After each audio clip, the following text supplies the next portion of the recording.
చెప్తున్నాడయ్యా పాపం. కూలి పని చేసి రోజు సైకిల్ మీద కూలి పని చేసుకొని ఇద్దరు భార్య భర్తలు కూలి పని చేసుకొని వచ్చేటోళ్ళు. పిల్లలు స్కూల్కి పంపించడు, వాళ్ళు కూలి పని చేసుకొని రాకట తినడు. ఒక్క రూపాయి 1, 10, 100, 1000 చేసి 20,000 చేసి ఆయనే డైరెక్ట్ పోయి షోరూమ్ పోయి ఒక ఎక్సెల్ తెచ్చుకున్నాడయ్యా. టీవీఎస్ ఎక్సెల్ తెచ్చుకొని ఇంటికాడ పెట్టుకొని మా ఇంటికి వచ్చిండు. మాకు ఒక 2 ఇండ్ల అవతల ఉంటాడు. ఇంటికి వచ్చి స్వీట్ ఇస్తాడు. అంకుల్ స్వీట్ ఏంటిది అని అంటే, అంకుల్ నేను బండి కొనుక్కున్నా, ఒకసారి చూడరా అని అన్నాడు. సరే అత్తన్నప్ప అని చెప్పిన స్వీట్ తీసుకున్నా. నేను మా మిస్సెస్ మా కొడుకు అందరికి ఇచ్చిండు. పోయే వరకల్లా 2-3 ఉన్నారు. అరే ఒకడు అంటాడు, అరే తెచ్చినావు గిదేం తెచ్చినావు, పెద్ద బండి తెచ్చుకుంటే అయిపోద్ది కదా అని అంటాడు.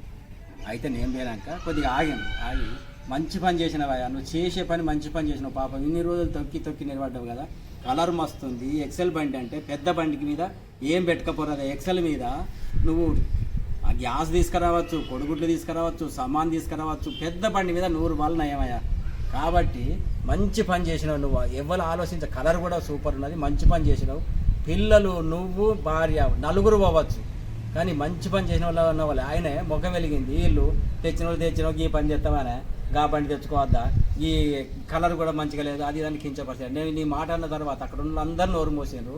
ఆయన పాపం సంతోషపడి భార్యతో చెప్పి మళ్ళీ నచ్చిండే, ఇట్లా అంటాడు, మంచిగా ఉందట బండి, అన్ని విధాలు బాగున్నదని అంటాండే అని చెప్పాడు. చెప్పిన భార్య భర్త ఇద్దరు వచ్చి నవ్వుకుంటూ వచ్చి నమస్తే పెట్టారు. దాంట్లో నేను నమస్తే పెట్టి మంచిగా సంసారం చేసుకొని పని పోకుంటా అని చెప్పి వచ్చిన.